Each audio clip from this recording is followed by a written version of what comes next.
right, team, we got Sharon Azar here. Sharon, if you want to take a second to introduce yourself. Thank you, Josie. Hi, I'm Sharon Azar. I'm a consultant that's been supporting the Matsu School District for 3 years. This is my 3rd year in the area of inclusive practices. And really, our primary goal is looking at increasing outcomes for students with disabilities.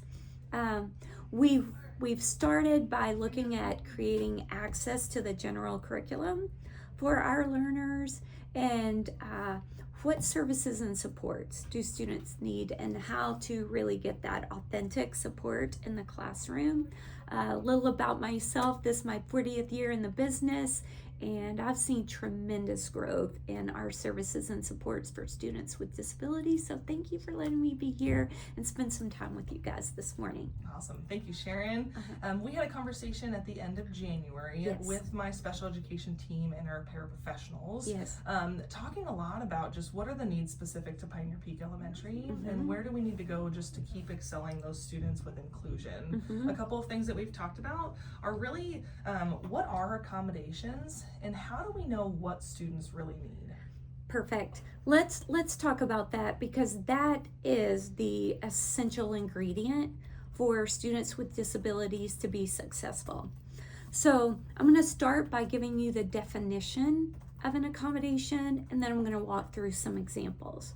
An accommodation is a practice, a procedure, or a tool that basically levels the playing field for students with disabilities. It lessens, in my thick Texas accent, it L-E-S-S-E-N, it lessens the impact of the disability. And what I would like to say, it does not reduce mastery. That's the key point for accommodations. So therefore, grading stays the same. So let's talk about what does that definition really mean. So it could be a practice such as extra time. It could be a procedure where we simplify the task, we chunk the task, right? Or it could be a tool that we use. And when we say tool, that's like the use of a calculator. That's the use of a graphic organizer, a partially completed graphic organizer. It is just a tool that helps our students. So let me give you an example of one. Let's say I'm teaching a class and it comes assessment time, and the assessment is designed as a paper pencil assessment. And so the majority of your class is generating a written product answer for this assessment. But you could have Courtney in your class, and Courtney's accommodation is oral response. So she has to answer the same thing as all her peers. She just demonstrates mastery in a different fashion. She gives an oral response. If she answers all of those questions correctly, her grade is the same. It's a 100, the same as the students who wrote it down. They just simply demonstrate mastery in a different fashion. And that's what an accommodation is. It's not a reduction in complexity. It's just simply a practice, a procedure, or a tool that we use for our students. Awesome. And the second part of that question really is, how do we know what accommodations are appropriate for individual kids? So let's spend a couple of minutes on that one. So there is a process where when a kid is referred for special education, a kiddo, we do an assessment process. And we test the students and we combine all those tests into a report called an ESER. And in that ESER, it describes the disability and the impact of the disability. So this is going to be a long answer, but you'll see where I'm coming. Okay. And in that ESER, it talks about the impact of the disability. So for example, you could have a student with autism who's the highest performing kiddo on your campus. And you can have a student with autism who's so impacted that they are in a specialized program in a specialized classroom. So we have to know the impact of the disability to determine the proper accommodations. So for example, if the ESER finds that a student has a deficit in processing speed. The average is 85. Let's say the kiddo has a 76 processing speed. That student's going to need shortened assignments, extra time, chunked assignments. So that's where those accommodations come from. It comes from the impact of the disability. You could have a student with a learning disability who has an average processing speed, but they have a deficit in working memory and retrieval. So for example, those students are going to need mnemonic devices. They're going to need memory tools that support their access. Especially when they're testing, they'll need some retrieval tools. But again, all of that comes from their impact of their disability. One of the things that I've been working with the district on is not putting like 20 accommodations, like it's a buffet. Let's really look at the impact of the disability and find those 4 or 5 solid evidence-based accommodations that meet that student's need. Sharon, can you talk to us a little bit about what is a universal accommodation? I sure can. So let me ask you a question, those of you who are watching and listening. Who can receive an accommodation in the MATSU? It's not a trick question. The answer is anyone can, because it doesn't reduce mastery. And so basically anyone can receive chunked assignments, shortened assignments, or extended time. Where it becomes a 504 and an IEP accommodation is when it's necessary. That accommodation is required for the student to access the general curriculum. So what I want you to know is that if someone took a tumble and slipped on the ice and broke their hand, we wouldn't have to call a 504 meeting for them to give oral responses. That's a universal accommodation. But if it continued and it resulted in a permanent injury, heaven forbid, where it impacted their mobility and their writing, which impacted the need for a 504 plan or an IEP, then it would be formalized in that plan, and then it is required. So let me give you a little example about readers, like glasses that you can go to the drugstore and buy.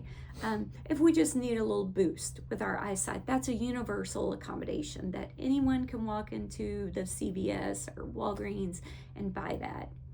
However, I have a more impacted visual impairment and I have to go to the doctor and get specialized strengths that are in my contacts. So then that becomes an essential accommodation for me to access daily living.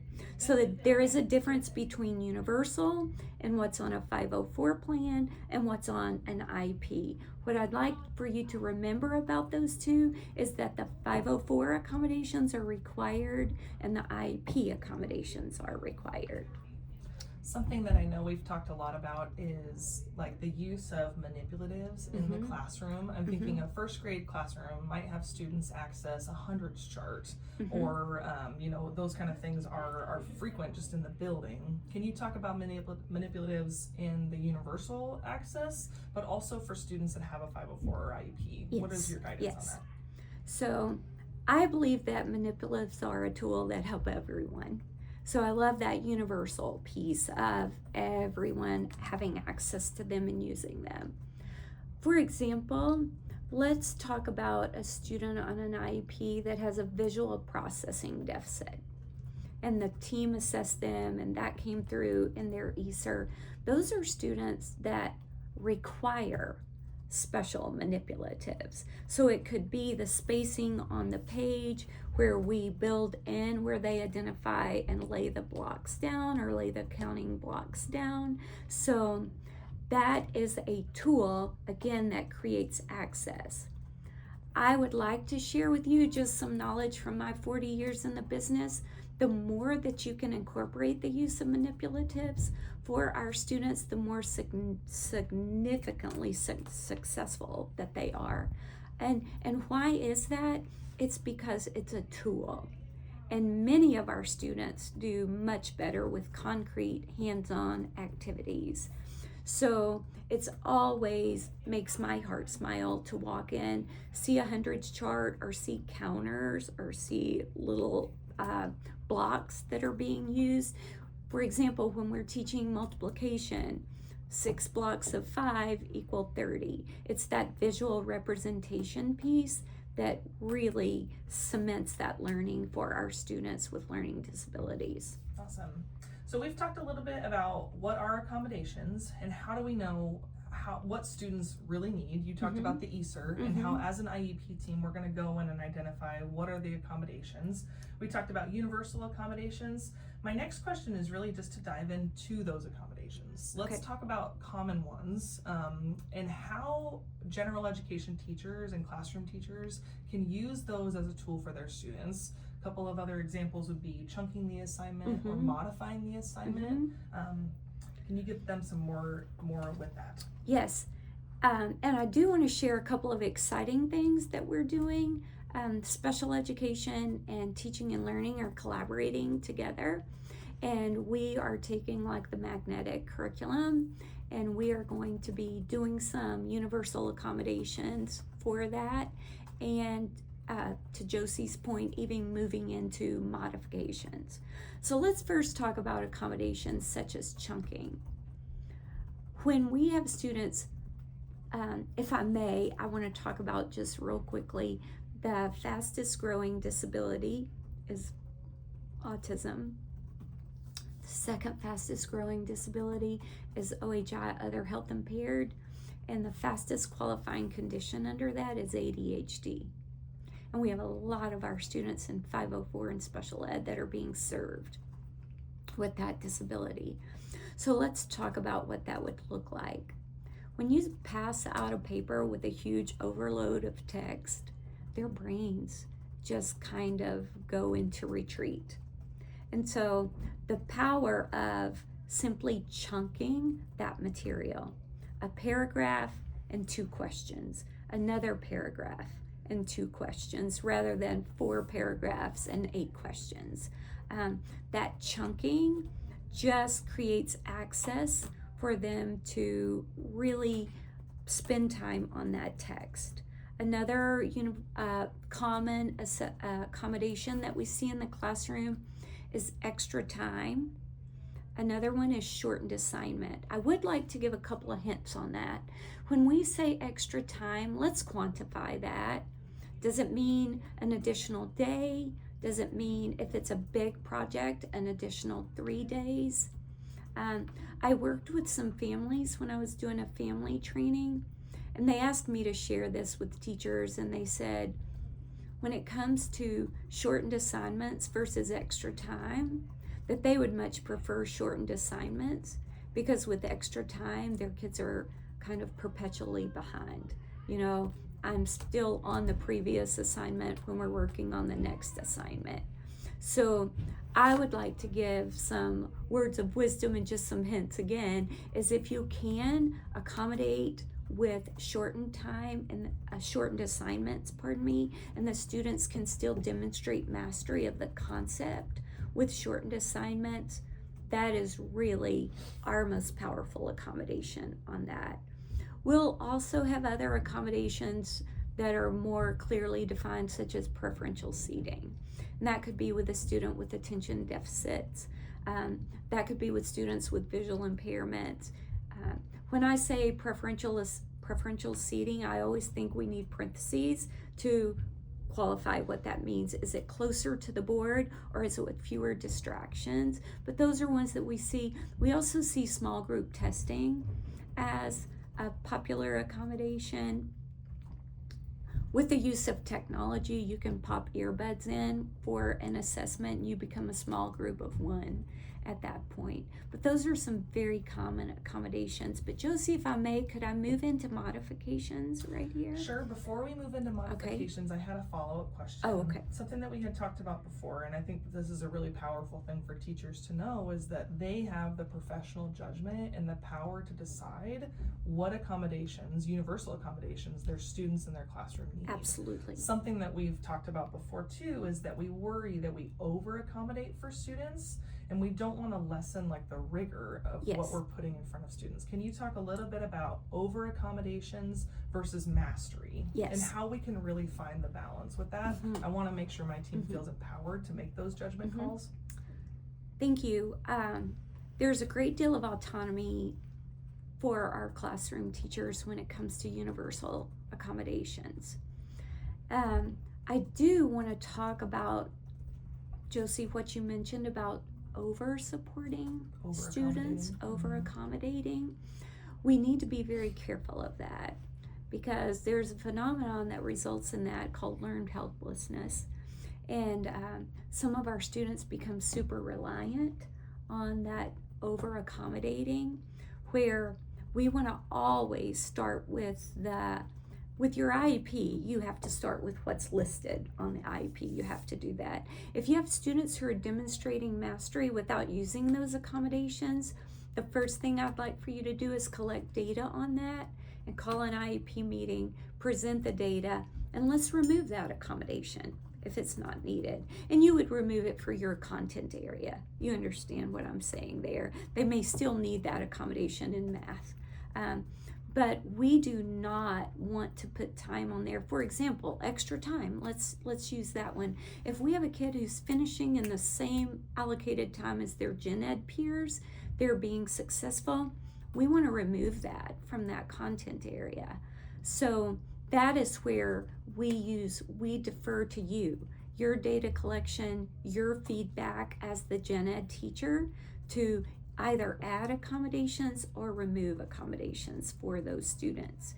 And also, if there's something that's not checked on there, but you believe that would help the student be successful, feel free to start implementing that.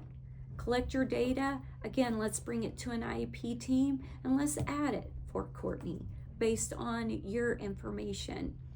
You know, when an IEP team sits down to determine these accommodations and set goals and objectives, it's really an educated guess. It's a hypothesis that we're making based on the data that we have.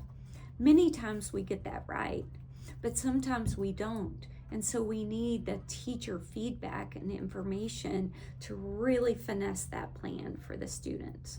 So what I'm hearing you say is that, we need to constantly be reflective and collecting data on what are the best supports for every single student. That reflection piece is probably a huge part of it, and knowing that IEP is a really flexible document.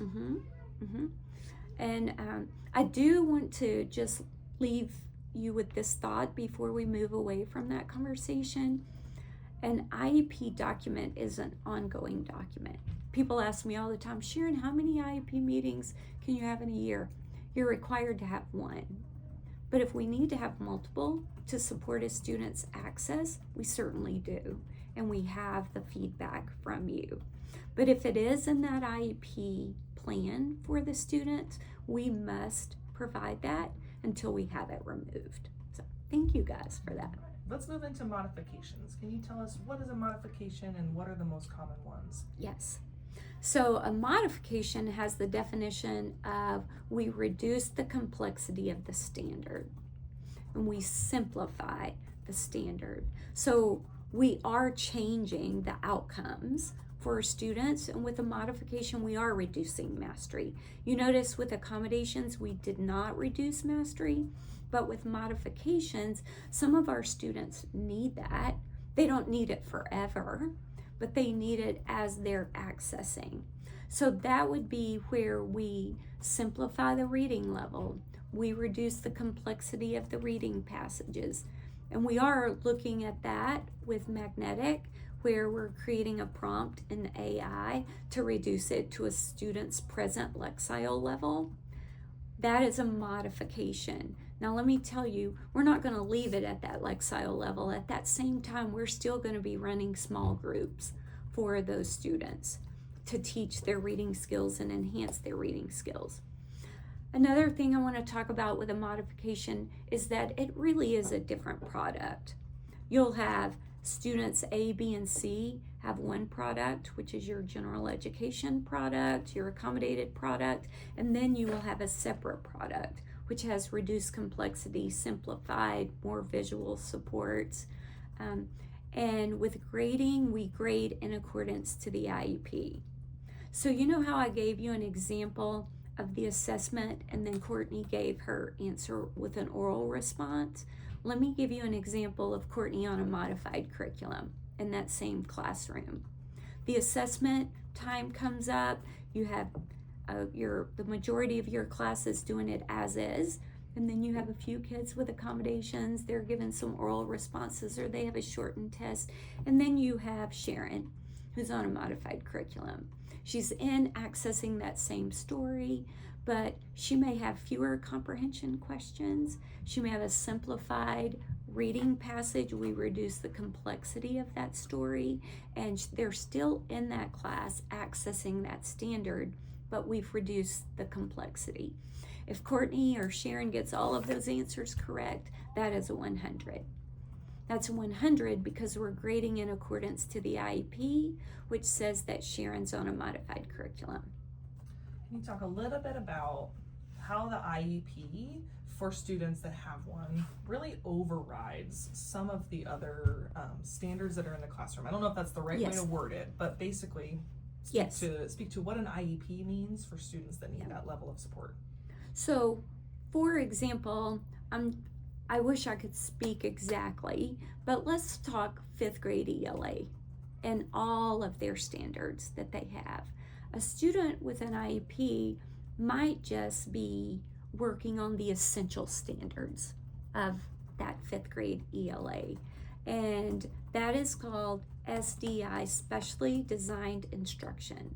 The IEP team clearly identifies what they're going to be accessing. Accommodated students almost always access the full standards. Students on a modified curriculum, they're in your class, they're listening to all the standards, but they're heavily graded and their IEP goals and objectives are around the essential standards. And that's okay because the team can design that.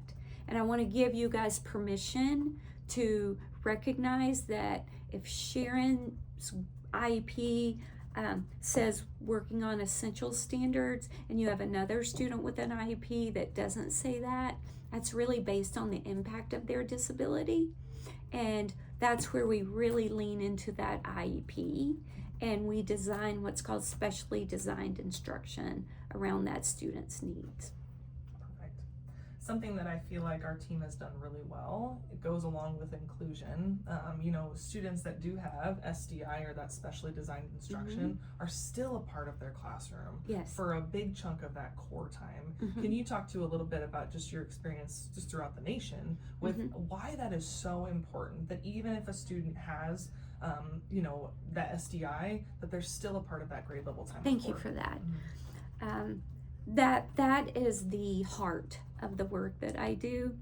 And so I'm going to start with our high school graduates.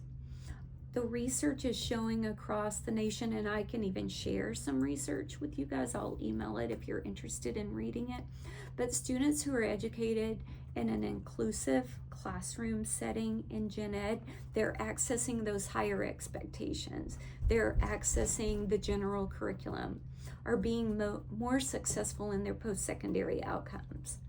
The more a kid is educated in the gen ed, the higher the rate that they're going to post-secondary institutions of learning, or they're getting a job, or they're being accepted into the military. So what we're really looking at is beginning with the end in mind. Have you guys read the poem, Everything I Need to Know I Learned in Kindergarten? That's kind of the mantra of inclusion. Even though they have this SDI, Josie, they're going into classes, they're learning how to get along with their peers. They're learning how responsibility of turning in papers.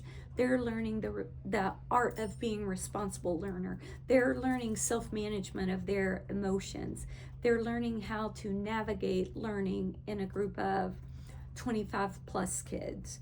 And so there are what we call life outcomes that start in elementary with them being in class with their peers. Another thing, Students with behavior difficulty, behavior disorders, and impacts on their behavior, we see a dramatic increase in positive behaviors when they're with their peers, rather than being isolated in a class of students with very similar behaviors. Now, when those behaviors impact that student so significantly that they need to be removed, we remove them. We reset. We teach replacement behaviors, and then we get them right back in that learning environment. But there is such a huge body of research that talks about linking post-secondary success to the amount of time that they're served in gen ed. What I'm hearing you say is as much as possible. Yes. You're not saying that a student should be in their classroom for the entirety of the core. No. It really goes to their least restrictive environment. Yes. Can you talk a little bit more Yes. about that? So let's just say that we have a student who's multiple years below grade level. I'm just going to pick a number, 3 years below grade level. And they're in 4th grade, so that would put them basically their present level, their PLAF would be like at a 1st grade level. That may seem so drastic to include that student in gen ed, but let's look at the opportunities for meaningful access. So going in and listening to the story, hearing the story, learning the inferencing skills, the summarization skills, and that may be only for 45 minutes. 30 minutes, 45 minutes of your block. And then that student leaves and comes down to me where I give instruction at their present level. And the instruction with me is closing that learning gap.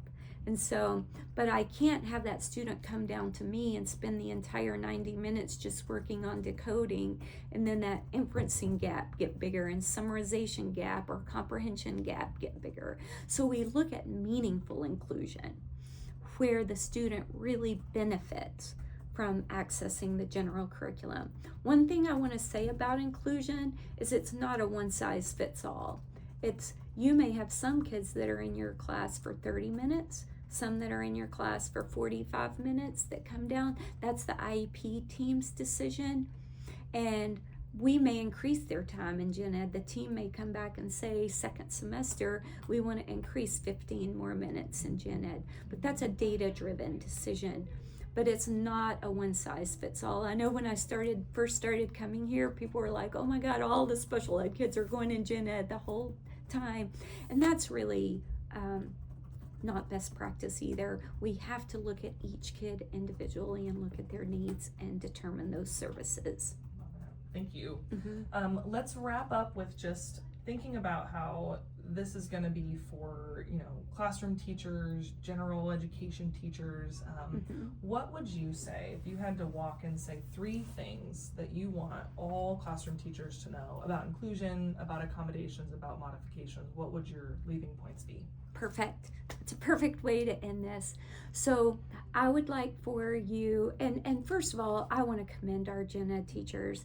And I've met with your special ed staff here at this school, and it's one of the finest group of people that I've worked with.